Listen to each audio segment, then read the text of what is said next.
Well, the 2015 Open Access Research Awards really show the diversity of research that's going on in our health system, tremendous amount of focus on how we improve the quality of our care and services.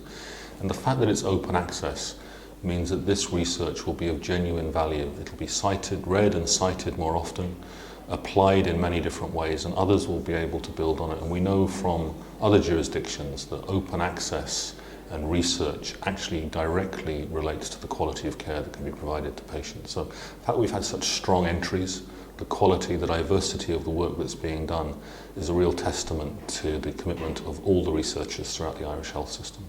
And the purpose of the programme was to educate public health nurses to enable them to carry out aspects of care for patients in their home, specifically oncology patients. We chose open access because we wanted to make it available to as many people as possible, and this was really to facilitate national implementation, but also so it would be available to our international collaborators or people who are working in other countries who could see that this model of service works. My paper was on the preparedness of Irish hospitals for an influenza pandemic, and it was from an infection control perspective, and I chose the open access was just to get this information out there. I think it's of particular interest to the Department of Health, and obviously Ireland needs to work more in regards to preparing for a pandemic because they come every 40 to 50 years. So our research was looking at screening for diabetic retinopathy in women who were pregnant with diabetes.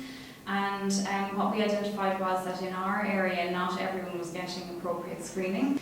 So we decided to go open access with our article because we felt that this way it would maximise the amount of readers who would get to freely see our work.